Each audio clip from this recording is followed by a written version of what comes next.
네, 저는 어느 정도 이 독감이 이제 거의 다 나았습니다. 요즘 독감이 꽤 심하고 지금도 보니까 독감 환자들이 우리 교회도 많이 계신 것 같습니다.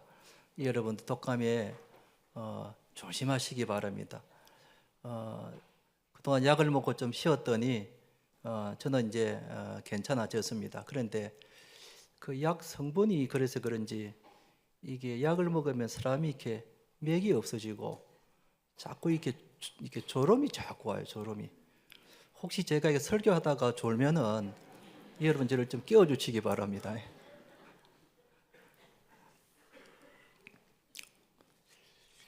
저는 어릴 때 착하다는 소리를 참 많이 들으면서 자랐습니다. 집에서도 그렇고 학교에서도 그렇고 부모님이나 선생님이 하지 말라는 것은 하지 않았으니까 꽤 착하다고 소리를 참 많이 들었습니다. 저는 착하면 하나님께 크게 쓰임을 받는 줄 알았습니다. 그런데 하나님의 기준은 제가 생각했던 것하고는 차이가 많이 났습니다. 무슨 말인가 하면은 착한 것만 갖고 되는 건 아니고 하나님께서 더 중요하게 여기는 기준이 있는데 그 기준이 뭔가 하면은 바로 믿음이라는 것입니다. 믿음이 얼마나 있는가 혹은 믿음이 얼마나 큰가 그걸 더 중요하게 보신다는 것입니다. 다윗을 보면은 우리가 다윗은 그가 유부녀를 성폭행하고 또 우리아 장군을 갖다가 죽이라고 사형 교사를 내린 아주 파렴치한 요즘 같으면 징역형을 살아도 몇십 년을 살 정도로 그렇게 죄인이 있지 않습니까? 그런데 어째서 하나님이 다윗을 그렇게 크게 들어 사용하시는가? 그것은 다윗이 다른 사람들이 갖지 못한 뭔가가 있기 때문에 그랬습니다. 그게 뭔가 하면 바로 믿음이라는 겁니다. 다윗은 어릴 때 골리앗과의 싸울 때부터 그는 하나님을 믿는 그 믿음이 대단했습니다. 다윗의 그 믿음을 보시고 하나님이 다윗을 크게 들여 사용하신 겁니다. 요즘도 큰 대형교회나 혹은 능력이 많은 목회자들을 이렇게 보면은 남다른 믿음이 있다는 것을 제가 이렇게 보게 됩니다. 같은 목사로 볼 때. 어떤 목사님은 보면은 막 성질도 개팍하고 말도 막 함부로 하고 막 고함도 지르고 막 인격적으로 볼 때도 좀 들쑥스하고 그런데도 하나님께 크게 쓰임을 받는 것을 보면은 그 목사님에게는 남다른 믿음이 있다는 겁니다. 하나님이 보실 때에 남다른 그 믿음이 있었다는 것입니다. 그 믿음을 보시고 하나님이 그 목사님을 크게 들어 사용하신다는 것을 제가 개인적으로 이렇게 분석을 하게 된 겁니다. 그래서 우리가 신앙생활에 있어서 가장 중요한 게 뭔가 그건 바로 믿음이구나. 우리가 믿음이 있어야 되겠구나 하는 것입니다.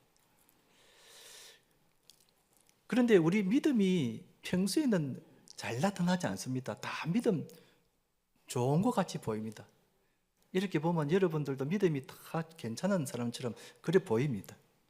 그런데 위급할 때, 다급할 때, 어려울 때 그때 비로소 내 믿음이 어떤가 하는 것이 나타난다는 것입니다.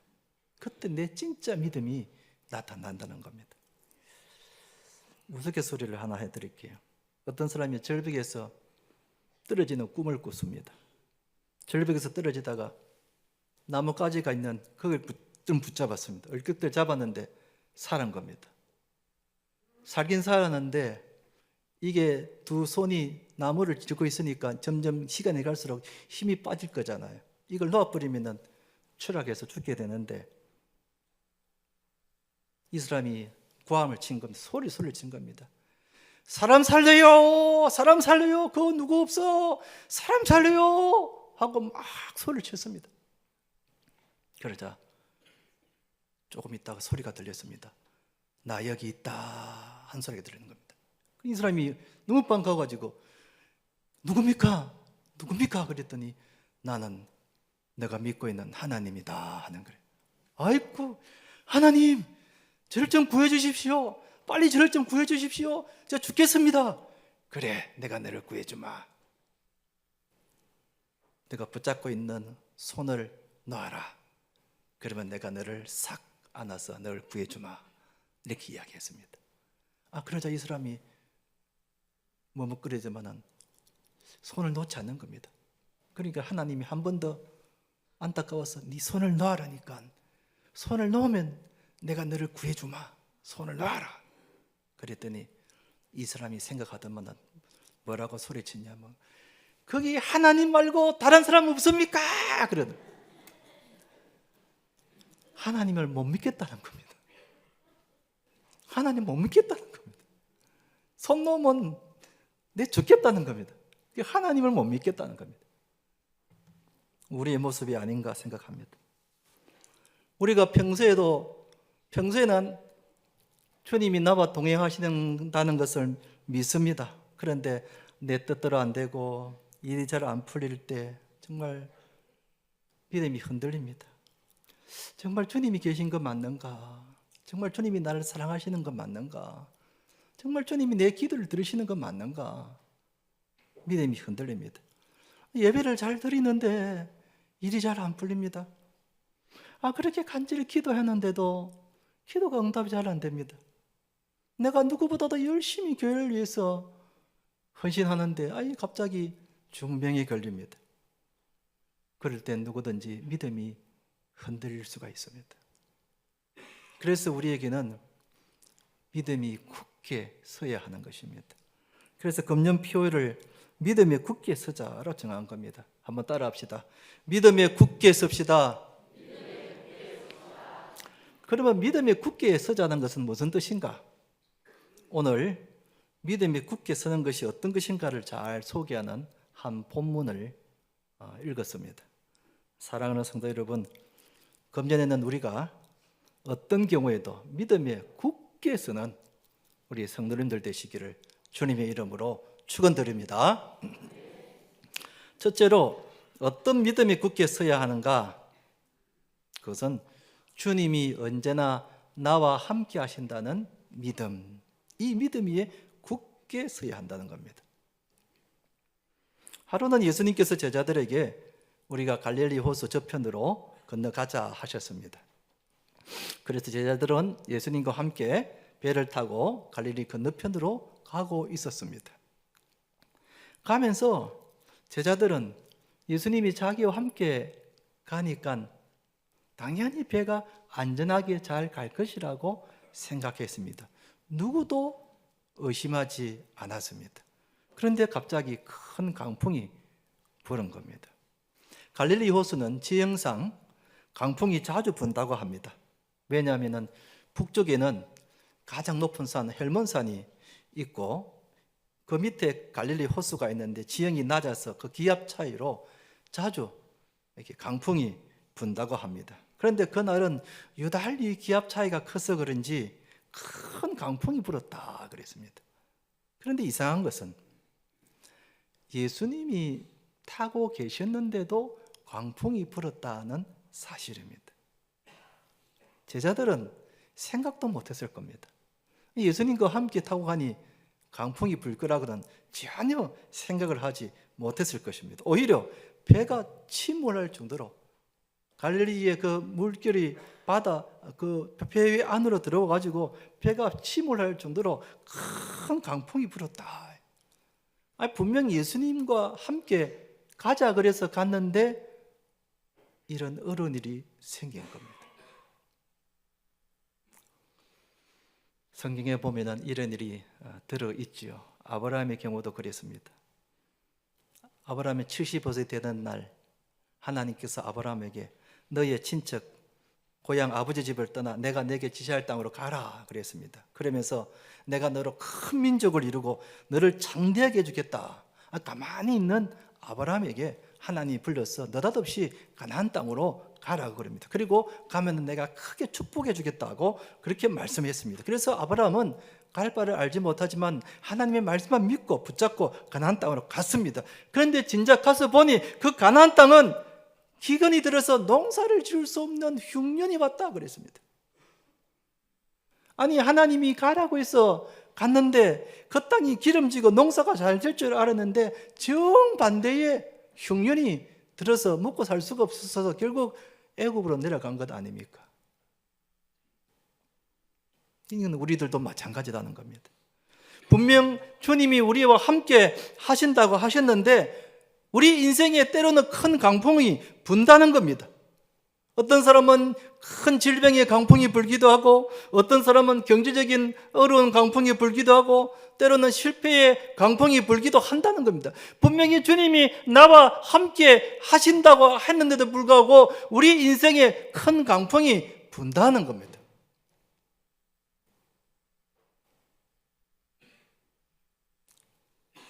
예전에 우리 교회 등록하신 새가족 한 분이 계셨는데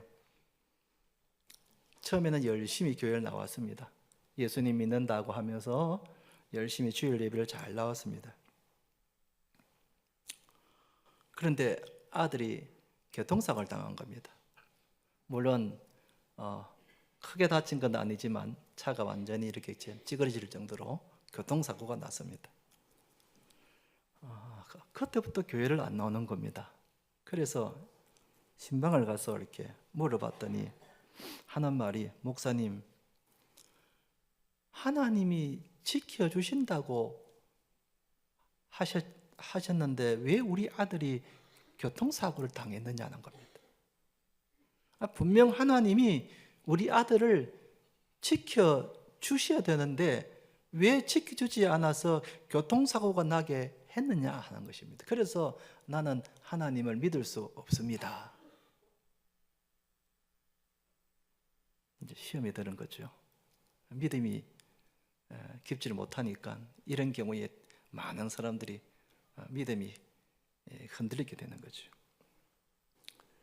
강풍이 불자 제자들도 그랬습니다. 무서워하면서 겁에 질렸다 그랬습니다. 선생님이여, 우리가 죽게 된 것을 돌보지 아니하시나이까 하면서 막 주무시는 예수님을 깨웠습니다. 그런데 예수님께서 제자들에게 하신 말씀은 의외였습니다. 40절에 보면 이렇게 말씀하십니다. 이에 제자들에게 이르시되 어찌하여 이렇게 무서워하느냐? 너희가 어찌 무엇이 없느냐고요? 믿음이 없느냐? 어찌 믿음이 없느냐?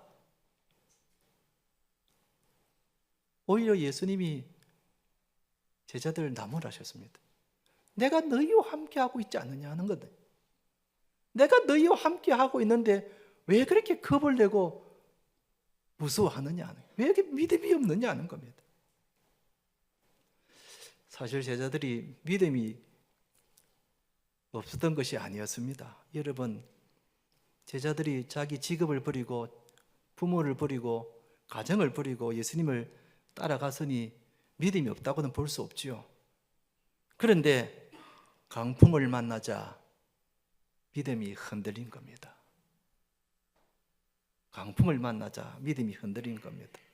이것을 신앙인의 불신앙이라고 그렇게 합니다.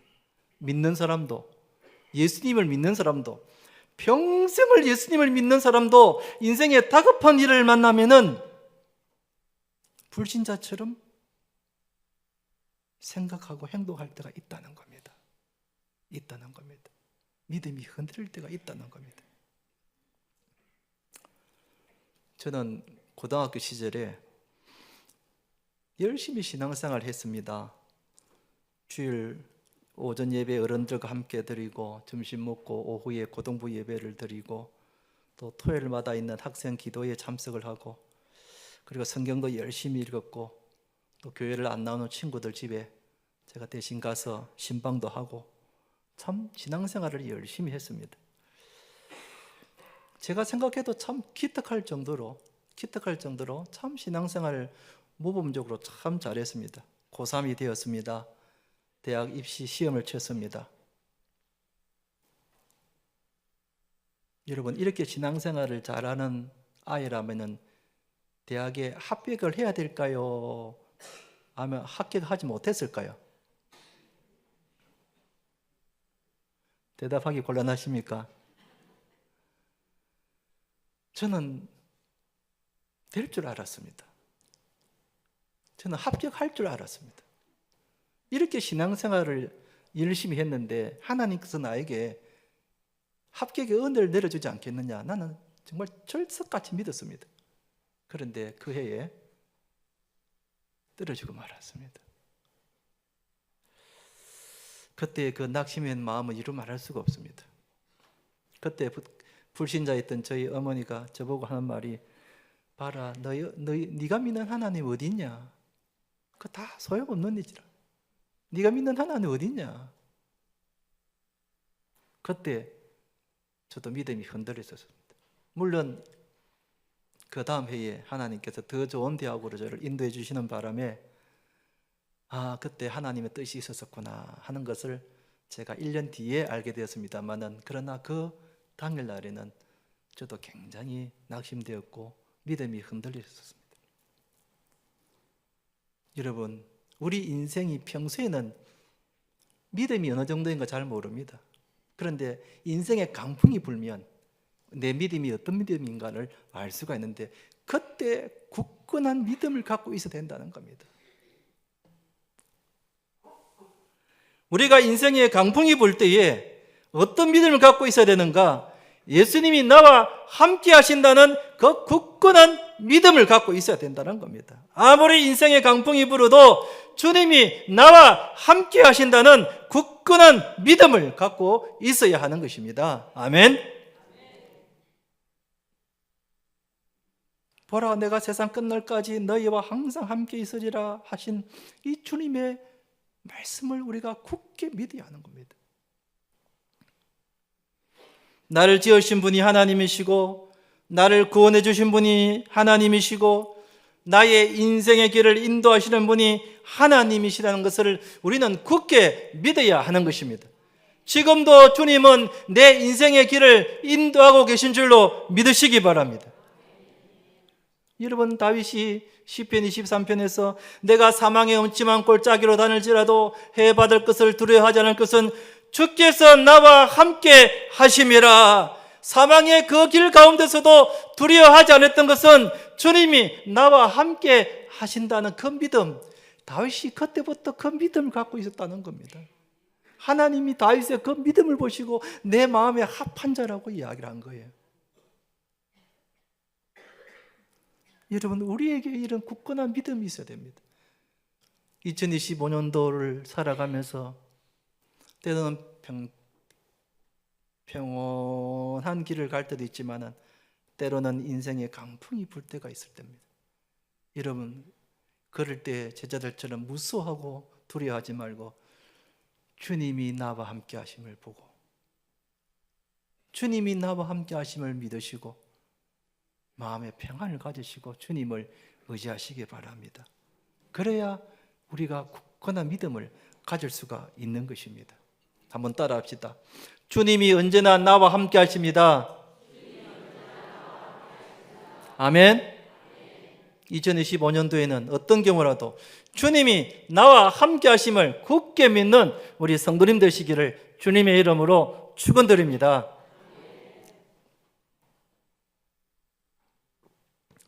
두 번째, 우리가 어떤 믿음에 굳게 서야 하는가? 예수님은 전능하신 분이심을 믿는 믿음을 갖고 있어야 된다는 것입니다. 강풍이 불어서 이제 배가 침몰될 위기에 있었을 때에 예수님이 어떻게 하셨는가? 39절에 보면 예수께서 깨어 바람을 꾸짖으시며 바다들어 이르시되 잠잠하라 고요하라 하시니 바람이 그치고 아주 잔잔하여지더라. 예수님이 그 강풍을 꾸짖으시니 강풍이 잠잠해졌다 그랬습니다. 그러자 제자들이 뭐라고 했는가? 41절에 보면 그들이 심히 두려워하여 서로 말하되 그가 누구이기에 바람과 바다도 순종하는가 하였더라. 그때까지만 하더라도 제자들은 예수님이 이런 전능하신 분인가를 믿지를 못했습니다. 그런데 이제 이 사건을 통해서 예수님이 전능하신 분이라는 것을 깨닫게 됐다는 것입니다. 믿게 됐다는 것입니다. 그래서 이제 어떤 강풍을 만나도 두려워하지 않게 되었다는 것입니다. 제자들이 이 사건을 통해서 예수님이 전능하신 분이시구나, 예수님의 능력이 참으로 전능하신 분이시구나 하는 것을 알게 됐다는 겁니다. 우리 교단에 아주 훌륭한 여성 선교사님이신 김자선 선교사님이라고 계십니다. 작년에 은퇴를 했습니다만 필리핀에서 오랫동안 선교를 하고 계셨고, 예전에 우리 교회도 한번 오셔서 말씀을 전한 적이 있는데요. 그 김자선 선교사님이 쓰신 그 왕을 위하여라는 그 책에 이런 내용이 나옵니다. 그 필리핀 뚜게까리오 다굼이라는 지역, 뚜게까리오 다굼이라면 필리핀에서도 아주 오지입니다. 오지. 우리나라 같으면 저 강원도, 삼척, 영월, 태백 이런 아주 오지, 거기서 이제 사역을 하고 계셨는데, 어느 날 야생개 미친 개한테 물린 겁니다.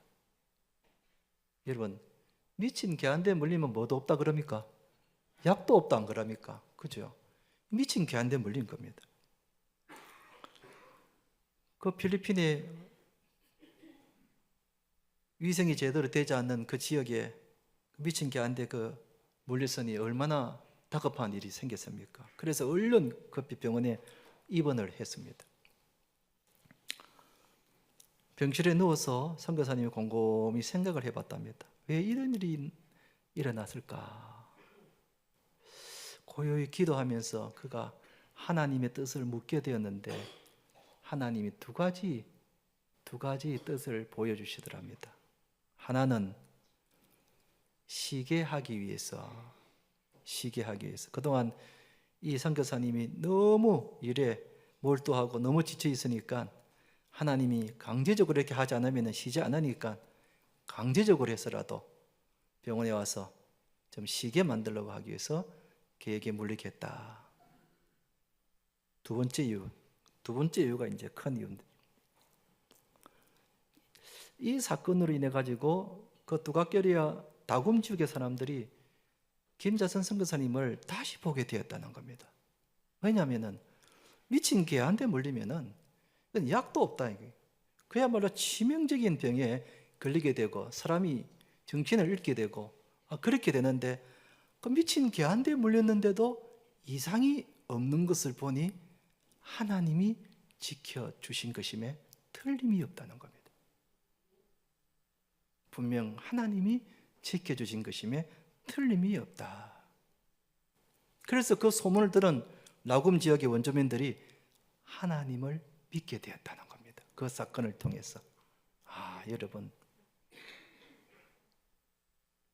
그 순간 전능하신 하나님이 김자선 선교사님을 지켜주신 그 능력의 하나님, 그 하나님이 지금도 우리와 함께 계시는 줄로 믿으시기 바랍니다. 금년에 우리가 인생의 어떤 강풍을 만나더라도 전능하신 우리 주님께서 우리의 발걸음을 지켜주십니다. 주님께서 우리를 혼자 내버려 두지 아니하십니다. 순간순간 우리의 발걸음을 지켜주시는 줄로 믿으시기 바랍니다. 내가 어떤 어려움을 당해도 전능하신 주님 바라볼 때에 주님이 나를 구원해 주십니다. 내가 어떤 병에 걸리더라도 전능하신 주님을 바라보면은 주님이 내 병을 치료해 주십니다. 내 힘으로 하지 못해 막막하게 할 때, 하늘이 노랗게 보일 때에 주님 바라보면은 전능하신 주님이 우리의 앞길을 열어주시고 우리의 길을 풀어주신다는 겁니다. 아멘. 이 전능하신 주님을 바라보라는 겁니다. 눈을 들어 산을 보아라. 너의 도움 어디서나. 천지 지으신 너를 만드신 여호와께로다. 할렐루야. 우리를 천지를 지으신 하나님 바라보면은 하나님이 전능하신 손길로 우리를 도와주시고 지켜주시는 겁니다. 그러므로 우리가 이 믿음의 굳게 서야 하는 것입니다. 한번 따라합시다. 믿음에 굳게 섭시다. 이제 말씀을 맺겠습니다. 사랑하는 성도 여러분, 2025년도가 시작이 되었습니다. 금년 한 해에 우리 앞에 어떤 일이 일어날지 우리가 모르지만은, 그러나 언제라도 주님이 나와 함께 하시고 또 나와 함께 하시는 그분은 전능하신 분이라는 것을 우리가 믿어야 합니다. 그럴 때에 우리는 담대하게 살아갈 수가 있는 것입니다. 금년 한 해에 온 성도들이 믿음에 굳게 서시는 성도 되시기를 주님의 이름으로 축원드립니다.